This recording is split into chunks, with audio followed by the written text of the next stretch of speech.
नमस्कार, एक बार पुनः स्वागत है आपका हमारे YouTube चैनल पर। तो साथियों, आज हम इस वीडियो में अध्यापन करने वाले हैं प्रारंभिक शिक्षा पूर्णता प्रमाण पत्र परीक्षा 2023 की दृष्टि से जो कक्षा 8 का है हिंदी विषय का जो नमूना प्रश्न पत्र है तथा यह हिंदी विषय का पेपर आपके 25 मार्च 2023 को आयोजित होगा।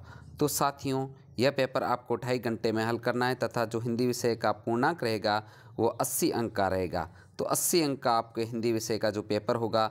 साथियों, वीडियो शुरू करने से पहले अगर आप हमारे चैनल पर नए हैं, चैनल को सब्सक्राइब जरूर कीजिएगा। तो शुरू करते हैं वेरी मोस्ट इम्पॉर्टेंट कक्षा 8 का हिंदी विषय का क्वेश्चन प्रश्न पत्र। देखते हैं क्वेश्चन नंबर 1। वर्ष पर्यंत बदलने वाली ऋतुओं में से किस ऋतु के लिए ऋतुराज शब्द का प्रयोग किया जाता है? तो यहाँ पर ऋतुराज जो शब्द का प्रयोग किया जाता है, सही उत्तर होगा ब ग्रीष्म ऋतु के लिए। नेक्स्ट है 2 नंबर क्वेश्चन। चिड़िया जब घोंसला बनाती हैं तब वह अपनी चोंच से किस चीज़ को दबा कर ले जाती दिखाई देती हैं? तो यहाँ पर सही उत्तर होगा ब तिनके। नेक्स्ट है पुदुकोट्टई तमिलनाडु में महिलाओं के लिए कौन सा कार्य सामाजिक आंदोलन बन गया था? तो यहाँ पर साइकिल चलाना राइट आंसर होगा। नेक्स्ट है 4 नंबर क्वेश्चन। मोहन चूड़ियाँ बेचने का कार्य करता था, मोहन का पैसा कहलाता है? तो सही उत्तर होगा द मनिहारी का पैसा, यानी उसका कार्य था। नेक्स्ट है 5 नंबर क्वेश्चन।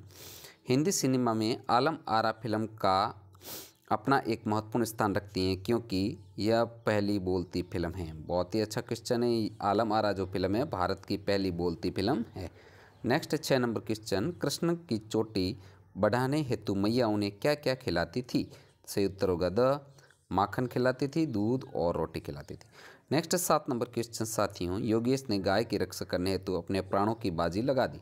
रेखांकित जो मुहावरे का अर्थ बताने, यानी कि प्राणों की बाजी लगा दी, तो इसका जो मुहावरे का अर्थ होगा यानी साहसपूर्ण कार्य करना।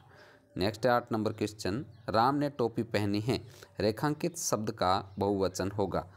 तो इस शब्द का जो बहुवचन होगा टोपी का होगा टोपियाँ। नेक्स्ट साथियों 9 नंबर क्वेश्चन। आगे है अति लघुरात्मक, यानी कि छोटे छोटे क्वेश्चन हैं, इनके आंसर देने हैं आपको। तो इसके अंदर 9 नंबर क्वेश्चन है हरे हरे ये पात डालियाँ कलियाँ कोमल गात। ध्वनि कविता की इन पंक्तियों के अनुसार हरे हरे ये पात से क्या तात्पर्य है? तो सही तात्पर्य है पत्तों के लिए विशेषण रूप में इनका जो प्रभुवन हुआ है। नेक्स्ट 10 नंबर जो क्वेश्चन है। जिस प्रकार फिल्म में कार प्रत्यय लगाने से फिल्मकार बनता है, इसी प्रकार कार प्रत्यय लगाकर 2 नए शब्द बनाइए। तो यहाँ पर कला धनकार कलाकार बना, इसी प्रकार संगीत लगाने से संगीत तनकार बराबर संगीतकार, 2 नए शब्द बन गए। नेक्स्ट है 11 नंबर क्वेश्चन। दिए गए व्यक्तिवाचक संज्ञा शब्द का वाक्य में प्रयोग कीजिए। तो यहाँ पर जयपुर दे रहा है, जयपुर जो है इसका व्यक्तिवाचक आपको संज्ञा बनाना। जयपुर एक व्यक्तिवाचक संज्ञा, इसी पर तो बनेगा इसका जो वाक्य बनेगा कि जयपुर राजस्थान की राजधानी है। नेक्स्ट है गोविंद जयपुर गया। आगे 12 नंबर क्वेश्चन है साइकिल चलाने से कोई 2 लाभ लिखिए। तो यहाँ पर है साइकिल चलाने से वायु प्रदूषण नहीं होता तथा साइकिल चलाने से हमारा शरीर स्वस्थ रहता है। नेक्स्ट है 13 नंबर क्वेश्चन। दिन प्रतिदिन होती हानि होती गोरस की, गोरस शब्द का आशय है, यहाँ पर गोरस शब्द का आशय है दूध से। नेक्स्ट है साथियों अगला जो क्वेश्चन है गौरैया को टोपी बनवानी थी, इसलिए वह किस किस के पास गई थी? तो गौरैया टोपी बनाने के लिए दुनिया, कोरी, बुनकर और दर्जी के पास गई थी। नेक्स्ट है 15 नंबर क्वेश्चन जो लघुतरात्मक प्रश्न है आगे थोड़े बड़े। सड़क पर चलने हेतु यातायात संकेतों के चिन्ह बनाकर कोई उनके अर्थ लिखिए। तो यहाँ पर 4 अर्थ आपको बताने हैं चिन्ह संकेतों के। तो ये जो चिन्ह होगा इस प्रकार का, ये दाहिना मोड़ चिन्ह होगा। इसी प्रकार ये जो चिन्ह बनेगा ये बायां मोड़ होगा। ये जो चिन्ह बना करके ऐसे जो क्रॉस किया होगा ये दायां मोड़ अवरुद्ध है, और ये चिन्ह है बायां मोड़ अवरुद्ध है। इस प्रकार ये आपको चिन्ह बना करके बताने। दीवानों के मस्ती पाठ के आधार पर बताइए हमें संसार को क्या देना तथा क्या लेना है? तो यहाँ पर खुशियों से व्यथित लोगों के दुखों को लेना और उन्हें खुशियाँ बांटनी चाहिए। Next 7 number question. निम्नलिखित शब्दों के पर्यायवाची शब्द का प्रयोग करते हुए एक एक वाक्य लिखिए। तो बादल के आपको पर्यायवाची लिखने हैं, मेघ घन पयोद। इसका जो वाक्य में प्रयोग होगा आज आसमान में बहुत सारे बादल छाए हुए। इसी प्रकार कमल के हो गए पर्यायवाची सरोज नीरज पंकज। आज तालाब में बादल बहुत सारे कमल खिले हैं। बहुत सारे कमल खिले हैं। नेक्स्ट है आँख, नयन नेत्र चक्षु लोचन, तो राम के नयन सुंदर हैं। पेड़ के होंगे जो पर्यायवाची शब्द है, वृक्ष पादप तरु विटप, तो राम पेड़ पर चढ़ गया। इस प्रकार इसका वाक्य में प्रयोग भी आपको करना है। नेक्स्ट 18 नंबर क्वेश्चन, कबीर घास की निंदा करने से क्यों मना करते हैं? पठित दोहे के आधार पर स्पष्ट कीजिए। तो इसका अर्थ है क्योंकि अगर घास का एक छोटा सा तिनका भी हमारी आँख में चला जाए तो यह हमें परेशानी में डाल सकता है। इस कारण कबीरदास जी जो हैं घास की निंदा करने से मना करते हैं। साथियों, हमारे साथ बने रहिए तथा पेपर को पूरा शुरू से लेकर अंत तक देखें ताकि आपको इस हिंदी विषय के जो क्वेश्चन पेपर को समझने में आसानी होगी और निश्चित ही आप परीक्षा के अंदर बहुत अच्छे अंक प्राप्त करोगे। नेक्स्ट है 19 नंबर जो प्रश्न है, बच्चों के उद्यम मचाने पर घर की बहुत दुर्दशा हुई। कामचोर कहानी के आधार पर इस बात के समर्थन में अपना मत दीजिए। तो यहाँ पर घर अस्त व्यस्त हो गया, मटकियाँ सारे बर्तन इधर उधर हो गए, बहुत सारे घर में कीचड़ फैल गया, सारा घर अस्त व्यस्त हो गया।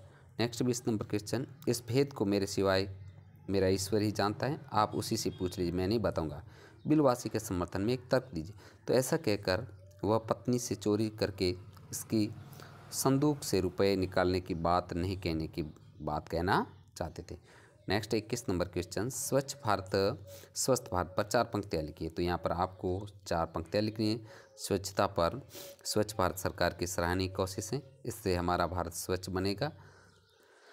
हमारा नैतिकता है, भारत को स्वच्छ बनाना हमारा नैतिक दायित्व है, हमें इसमें बढ़ चढ़कर भाग लेना चाहिए।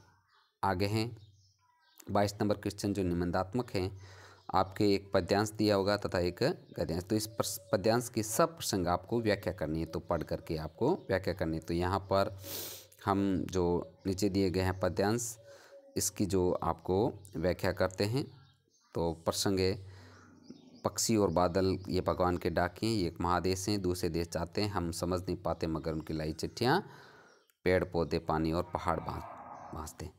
तो यह पद्यांश हमारी पाठ्य पुस्तक वसंत भाग 3 से लिए गए हैं, जिससे लेखक रामधारी सिंह दिनकर। इसमें पक्षी और बादल को भगवान के डाकिए बताए गए हैं। भावार्थ यह है कि पक्षी और बादल भगवान के डाकिए हैं, यह एक देश से दूसरे देश में जाकर भाईचारे का संदेश देते हैं। इसका संदेश हमें नहीं समझ पाते, लेकिन इसकी प्रकृति इसके संदेश को समझ पाती है।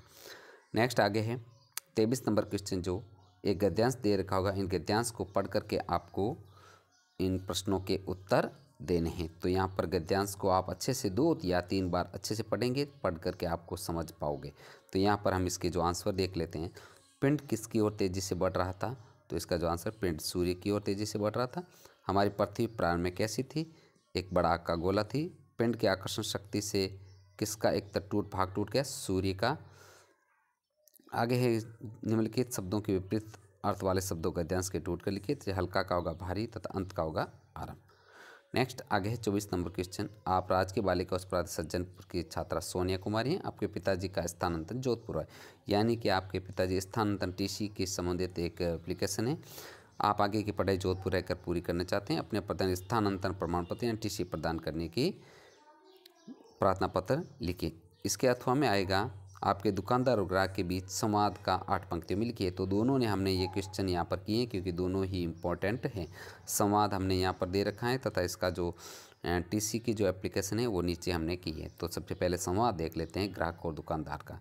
जैसे अगर मैं 40, ये ग्राहक कहता है गुड़ क्या भाव है, तो दुकानदार कहता है 40 रुपये किलो। ग्राहक वापस उसका जवाब देता है अगर मैं 10 रुपये किलो ले लूँ तो किस रुपये में दोगे? तो दुकानदार कहता है अगर आप 10 केजी लेते हो तो मैं इसे 38 रुपये किलो दे दूंगा।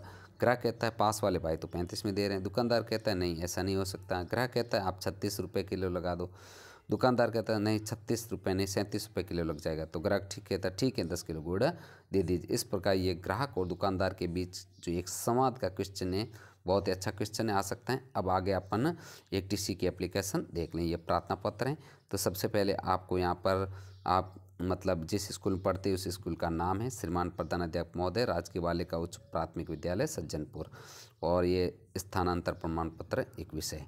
तो महोदय जी समग्र निवेदन है कि मैंने यहाँ विद्यालय में 8वीं कक्षा उत्तीर्ण कर लिया, अब मैं 9वीं में अन्य विद्यालय में प्रवेश लेना चाहती हूँ, इसके लिए मुझे टीसी की आवश्यकता है, अतः प्रार्थना है कि आप मुझे टीसी प्रदान करने की कृपा करें। तो यहाँ पर आपको तारीख बतानी है और जिस तारीख को आपकी परीक्षा है वह तारीख बता सकते हैं, तथा यहाँ पर प्रार्थी आपको नाम, आपका नाम यहाँ पर आपको लिखना है। आप यानी कि अगर टीसी में दे रखा है नाम, जैसे यहाँ पर दे रखा है सोनिया, सोनिया कुमारी, तो आपको यहाँ पर सोनिया कुमारी लिखना है। इस प्रकार आप इसको पूर्ण कर सकते हैं। नेक्स्ट है अगला क्वेश्चन, एक निबंध का क्वेश्चन है जो आपको पूर्ण करना है। निबंध है बेटी बचाओ बेटी पढ़ाओ पे एक निबंध है, जिसको आपको अच्छे से क्लियर करके इस ये निबंध आपके परीक्षा में पूरी संभावना है आएगा। तो यहाँ पर बेटी बचाओ बेटी पढ़ाओ पर निबंध है। तो यहाँ पर सबसे पहले प्रस्तावना आपको बनाकर लिखनी है कि वर्तमान काल में देखने सोच रखने वाले लोग बेटा या पुत्र के कुलदीप बुढ़ापे की लाठी मानते हैं, तो बेटी को एक मुसीबत की जड़ समझते हैं।